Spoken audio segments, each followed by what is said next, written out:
আমন্ত্রণ চ্যানেল 24-এর সন্ধ্যা 7টার খবরে। শুনছিলেন সিলন ফ্যামিলি ব্র্যান্ডের শিরোনাম। আপনাদের সাথে আছি আমরা দুজন, আমি আতিকুর রহমান এবং আমি ইশরাত জাহান। ব্যক্তিগত মুহূর্তের ভিডিও ভাইরালের পর নৈতিক স্খলন প্রমাণ হওয়ায় সাতক্ষীরার সংসদ সদস্য গাজী নজরুল ইসলামকে দল থেকে বহিষ্কার করেছে জামায়াত ইসলামী। দলের কেন্দ্রীয় নির্বাহী পরিষদের জরুরি সভায় এর সিদ্ধান্ত হয়। বিশেষজ্ঞরা বলছেন, এই ঘটনায় প্রশ্নের মুখে গাজী নজরুল ইসলামের সংসদ সদস্য পদ।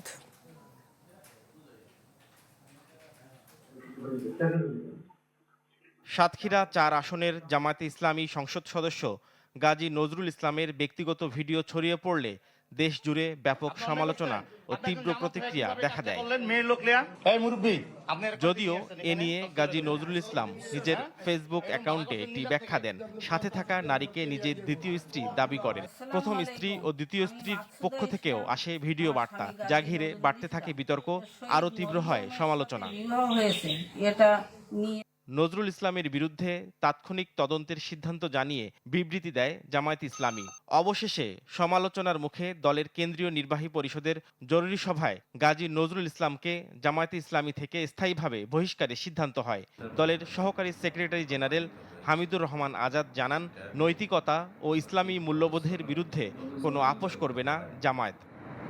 সাংগঠনিক গঠনতন্ত্রের ৬২ নম্বর ধারা অনুযায়ী তাকে দল থেকে বহিষ্কারের সিদ্ধান্ত নিয়েছে। দ্বারা প্রতীয়মান হয় দলের মধ্যে ব্যক্তি নয়, সেটা জামাত প্রমাণ করেছে। আদর্শ নৈতিকতার প্রশ্নে জামাত সবসময় আপোষহীন ছিল। এমন পরিস্থিতিতে প্রশ্ন উঠেছে, দল থেকে বহিষ্কারের পর তার সংসদ সদস্য পদ থাকবে কিনা।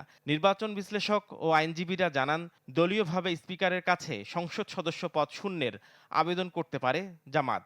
জাতীয় সংসদের স্পিকার তার এই বহিষ্কারাদেশের বিষয়টি আমলে নিয়ে তার ব্যাপারে সিদ্ধান্ত নেওয়ার জন্য নির্বাচন কমিশনে রেফার করবে। এটি নির্বাচন কমিশনের কাছে যখন রেফার করা হবে, ওরাই সিদ্ধান্ত নেবে।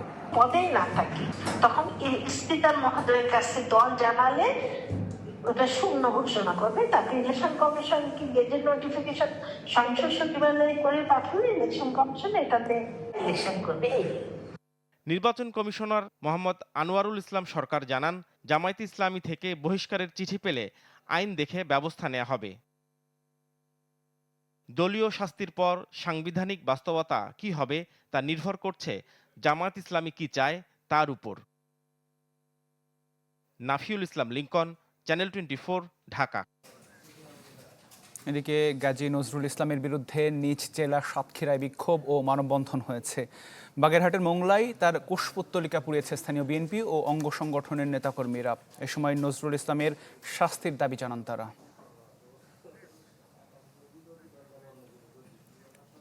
সামাজিক যোগাযোগ মাধ্যমে ছড়িয়ে পড়া কয়েক মিনিটের ভিডিও ঘিরে কদিন আলোচনায় সাতক্ষীরা ৪ আসনের সংসদ সদস্য জামায়াতের গাজী নজরুল ইসলাম। এরপর ফেসবুকে নারীকে দ্বিতীয় স্ত্রী দাবি করে নিজের পক্ষে যুক্তির পরপরই সমালোচনায় যেন ঘি ঢেলে দেওয়ার মতো ঘটনা ঘটে। এই ঘটনা পরিণত হয় সাতক্ষীরার মূল আলোচনার বিষয়। জেলার শ্যামনগর বাজারে এমপির বিরুদ্ধে বিক্ষোভ মিছিল ও মানববন্ধন হয়। একই সাথে আইনি পদক্ষেপের দাবি জানান স্থানীয়রা।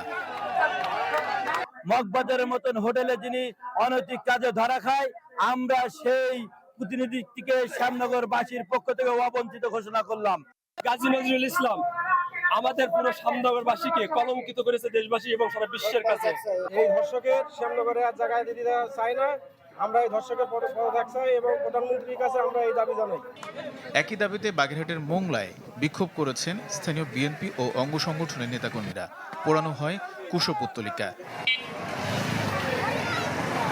এমন পরিস্থিতিতে বুধবার দলের কেন্দ্রীয় নির্বাহী পরিষদের জরুরি সভায় গাজী নজরুল ইসলামকে দল থেকে বহিষ্কারের সিদ্ধান্ত হয়। Desk report, channel 24। রাজধানীর ফিলিং স্টেশনে দেখা দিয়েছে সিএনজি গ্যাসের তীব্র সংকট। সকাল থেকে সন্ধ্যা পর্যন্ত অপেক্ষা করেও মেলেনি চাহিদা মতো গ্যাস।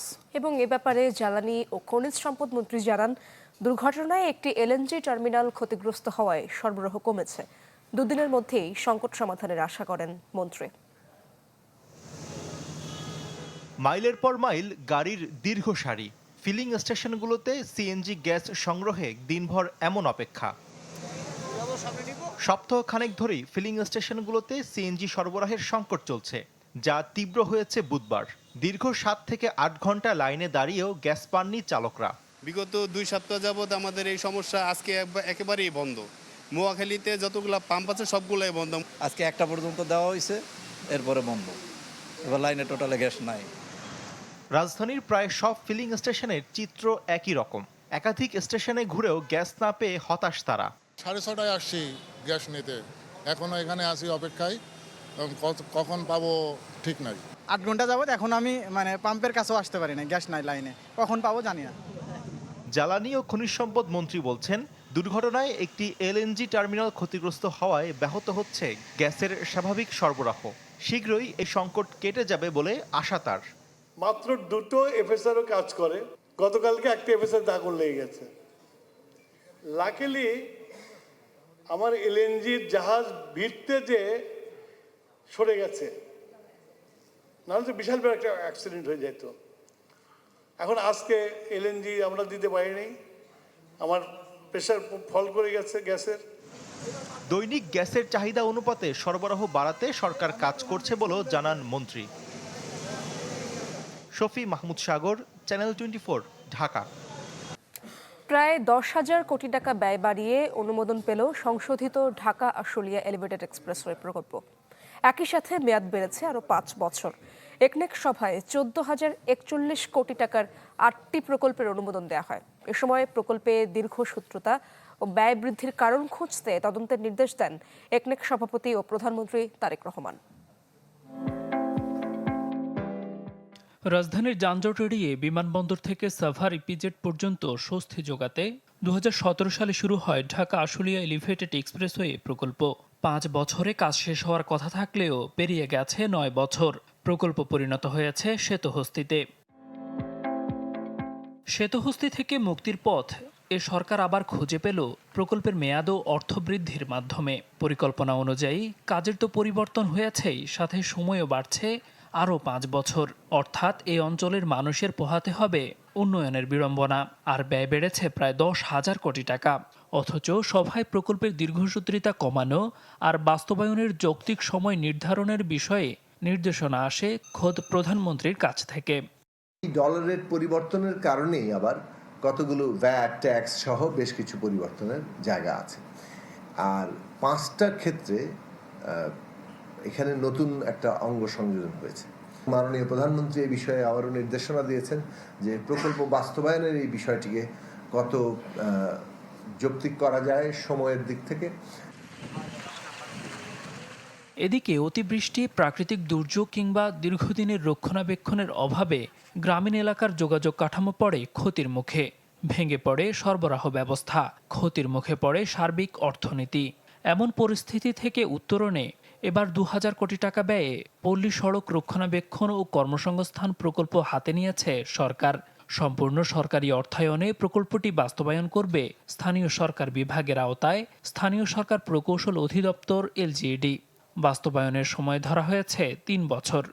পল্লী সড়ক রক্ষণাবেক্ষণ ও কর্মসংস্থান প্রকল্প, এটি একটি নতুন প্রকল্প ব্যবস্থা। এগুলো স্থানীয় সরকার বিভাগ এই প্রকল্পগুলো বাস্তবায়ন করবে। চলতি অর্থ বছরের প্রথম এবং বর্তমান সরকারের 6ষ্ঠ জাতীয় অর্থনৈতিক পরিষদ নির্বাহী কমিটি একনেক সভায় মোট 8টি প্রকল্প অনুমোদন দেয়া হয়।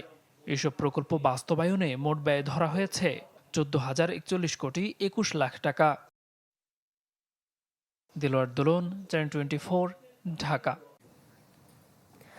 আধুনিক প্রযুক্তির যুগেও দেশের রেল গেটগুলো চলছে ব্রিটিশ আমলের পদ্ধতিতে, যেখানে শুধু গেটম্যানের হাতের উপর নির্ভর 3,000-এর বেশি রেল ক্রসিং। ফলে হরহামেশাই ঘটছে দুর্ঘটনা। আর এই পরিস্থিতি বদলাতে অটোমেশন চালুর পরিকল্পনা নিয়েছে সরকার। 6 মাসের মধ্যে চালু হতে পারে পরীক্ষামূলকভাবে। রিপোর্ট করেছেন আদ্দিন সজীব, আর ক্যামেরায় ছিলেন মমিনুল ইসলাম মমিন ও রিপু আহমদ।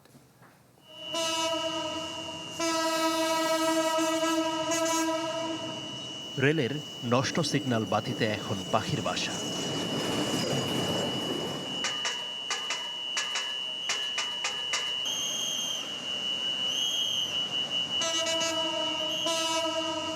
সংকেত ছাড়াই চলছে ট্রেন। ভরসা শুধু গেটম্যানের হাতের ইশারা। এমন ঝুঁকিপূর্ণ চিত্র বেশিরভাগ রেলগেটে। রাজধানীর এফডিসির লেভেল ক্রসিংয়ে যে রেল লাইন ক্লিয়ারের ব্যবস্থা রয়েছে সেটা অকার্যকর হয়ে পড়ে আছে অনেক দিন। এছাড়া যে টেলিফোন রয়েছে যোগাযোগের জন্য সেটাও নষ্ট। এর বাইরে ট্রেন যখন খুব কাছে চলে আসে তখন বাজে কলিং বেল। এভাবেই অরক্ষিতভাবে চলছে দেশের রেলগেট ব্যবস্থাপনা।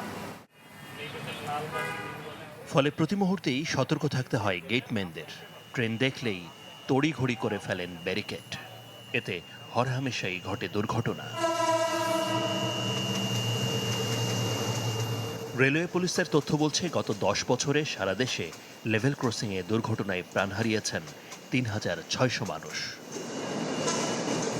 আমার লগে তো টেলিফোনও নাই, লকও নাই, চাবিও নাই, কিছুই নাই, সব কিছু নষ্ট। আর আমার দ্বারা তো কোনো ইনফরমেশন নাই যে গাড়ি আসতেছে। আমাদের এখানে কেটি ইন্টারলক গেট, আমাদের কেটির লাইনটা কেটি আছে কিন্তু লাইন নাই। রেলওয়ের তথ্য মতে দেশ জুড়ে প্রায় 3500 কিলোমিটার রেলপথে লেভেল ক্রসিং আছে 3200-এরও বেশি, যার মধ্যে 1000-এর বেশি গেটই অননুমোদিত। বি ক্লাস বলি আমরা, যেটা সি ক্লাস বলি, এরকম গেটের সংখ্যা বেশি এবং লোকজন আনঅথরাইজডভাবে ক্রস করতে গিয়ে অ্যাক্সিডেন্ট হচ্ছে। এর জন্য আমরা আসলে রিসেন্টলি বুয়েটের সাথে আলোচনা করছি। আমরা কিছু অটোমেটেড গেটগুলো করার চেষ্টা করতেছি, পরীক্ষামূলকভাবে করতেছি। লেভেল ক্রসিংয়ে সেন্সরযুক্ত অটোমেটেড সিগন্যাল ও ব্যারিকেড স্থাপনে পরীক্ষা নিরীক্ষার কাজ করছে বুয়েটের 10 সদস্যের একটি দল। তারা জানান আগামী 6 মাসের মধ্যে ঢাকার 15টি রেলগেটে বসানো হতে পারে পরীক্ষামূলকভাবে। আমাদের যে সোশ্যাল কনটেক্সট, আমাদের যে টেকনোলজিক্যাল রিয়েলিটি, এই দুটার সাথে সামঞ্জস্য রেখেই একটা হোমগ্রোন সলিউশন ডেভেলপ করা, যেটা আমাদের জন্য কস্ট এফেক্টিভ হবে। আমরা রিয়েল লাইফের ট্রাফিক যেটা আসা যাওয়া করছে সেটাকে হ্যাম্পার করবো না। তার পাশে একটা ফাঁকা জায়গায় আমরা একটা গেট এস্টাবলিশ করে ট্রেনের আসা যাওয়ায় এটা নামছে উঠছে ঠিক মতো কিনা এটাকে আমরা টেস্ট করবো। 3টা গেট, এটাও নেক্সট কাপল অফ মান্থসে। তবে রেলের দুর্বল কাঠামোর বাস্তবতায় লেভেল ক্রসিংয়ে নতুন প্রযুক্তির স্থাপন চ্যালেঞ্জিং বলে মনে করছে বিশেষজ্ঞ দলটি। আছে সরঞ্জামের নিরাপত্তার শঙ্কাও। আমরা একটু চেষ্টা করবো তুলনামূলক একটু আগে থেকে অ্যালার্মটা দেওয়ার, যেন মানুষ যথেষ্ট রেসপন্স টাইমটা পায়। আমরা সাধারণত এমন একটা স্পিডে নামানোর চেষ্টা করব যে স্পিডটা আমাদের জন্য সুদিং হয়। আবার ট্রেনটা যখন ক্রস করে চলে গেল, এই গেটটাকে আবার অটোমেটিক্যালি আমরা তুলে দেবো। আমরা চেষ্টা করব না যে প্রথম থেকে মানুষকে এখান থেকে সরিয়ে দেওয়ার জন্য, কারণ মানুষের একটা ভূমিকা আমাদের কনটেক্সটে কিন্তু আছে। স্বয়ংক্রিয় ব্যারিকেডের পাইলট প্রকল্প সফল হলে ধাপে ধাপে দেশের সব লেভেল ক্রসিংয়ে স্থাপন করতে চায় বাংলাদেশ রেলওয়ে। আদ্দিন সজীব, চ্যানেল 24, ঢাকা। দেশের বাইরের খবর জানাবো। পুলিশের হামলা আর দমনপীড়নেও দিল্লির যন্তর মন্তর ছাড়েনি আন্দোলনকারীরা। বিক্ষোভে সংহতি জানিয়ে পার্লামেন্টের সামনে অবস্থান নিয়েছেন কংগ্রেস সহ বিরোধী দলীয় প্রতিনিধিরা। স্বরাষ্ট্র ও শিক্ষামন্ত্রীর পদত্যাগের দাবি করেন তারা। আর পরিস্থিতি নিয়ন্ত্রণে দিল্লির 16টি মেট্রো স্টেশন সাময়িকভাবে বন্ধ ঘোষণা করা হয়েছে। এর ফলে রাজধানীবাসীর ভোগান্তি বেড়েছে। পুলিশের বাধা, লাঠিচার্জ আর সংঘর্ষের পরও অটল দিল্লির বিক্ষোভকারীরা। এমন দমনপীড়নেও রাজপথ ছাড়েননি ছাত্র জনতা। প্রতিবাদ বিক্ষোভে বাড়ছে জনগণের সংহতি। পুলিশের চোখরাঙানি ডিঙিয়ে দিল্লির যন্তর মন্তরে বিক্ষোভ চালিয়ে যাচ্ছে আপামর জনতা। সংহতি জানিয়ে সামিল হয়েছে বিরোধী দল কংগ্রেস। এতে পরিস্থিতি আরও জটিল হয়ে উঠেছে। পার্লামেন্টের মূল ফটকের বাইরে কালো পোশাক পরে বুধবার বিক্ষোভ করেন কংগ্রেস প্রতিনিধিরা। স্বরাষ্ট্র ও শিক্ষামন্ত্রীর পদত্যাগ চেয়ে প্রধানমন্ত্রীর বাসভবনের সামনে থেকে রাহুল ও প্রিয়াঙ্কা গান্ধীকে আটকের নিন্দা জানান তারা।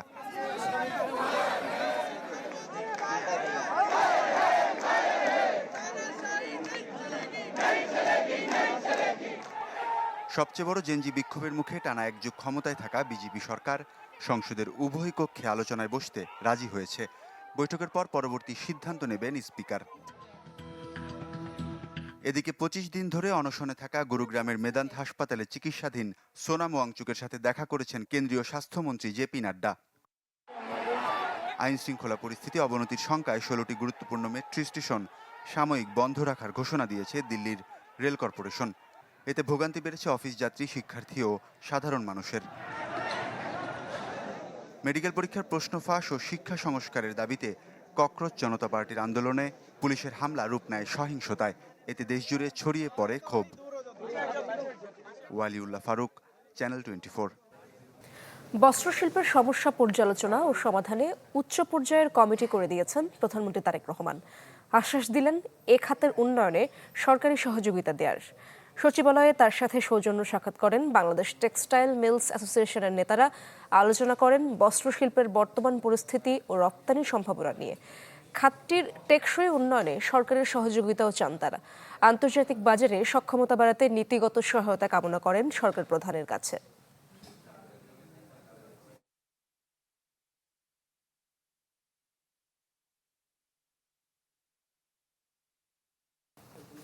এবছর বেসরকারিভাবে হজে যেতে সর্বোচ্চ খরচ পড়বে 7,91,060 টাকা, সর্বনিম্ন 5,13,000। আর 3টি হজ প্যাকেজ ঘোষণায় এই তথ্য দিয়েছে হজ agencies association of Bangladesh HAAB. সংবাদ সম্মেলনে সংস্থাটি জানায় এবার বিমান ভাড়া কমেছে 24,000 টাকা। মুসলিমদের ফরজ ইবাদতের অন্যতম হজ। আল্লাহর সন্তুষ্টির আশায় প্রতি বছর মুসল্লিরা জমায়েত হন সৌদি আরবের মক্কায়।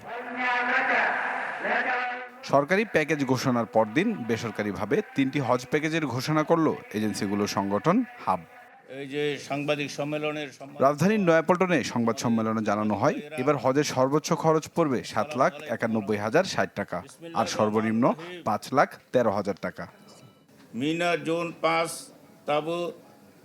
তাঁবুর অবস্থান ও মিনা আরাফা তাঁবুর সার্ভিস প্যাকেজ 3 নম্বর ক্যাটাগরি সহ মোয়াল্লেমে কর্তৃক খাবার সরবরাহ করা হবে। হজ নিয়ে মধ্যস্বত্বভোগী ও দালালদের সাথে আর্থিক লেনদেন না করার পরামর্শ দেন তারা। এই বছর প্যাকেজের সমুদয় মূল্য ই হজে বাউসার তৈরির মাধ্যমে 3 ধাপে পরিশোধ করতে হবে। সকল ধর্মপ্রাণ হজ গমনোচ্ছ ভাই ও বোনদের হজ লাইসেন্সের মালিকানা যাচাই সাপেক্ষে চুক্তিবদ্ধ এবং লেনদেন করার জন্য বিনীত অনুরোধ করছি। চাঁদ দেখা সাপেক্ষে 2027 সালের হজ হতে পারে 15ই মে। হজ ও উমরা মেলার আয়োজন করে থাকি। সম্রাট হোসেন, চ্যানেল 24, ঢাকা।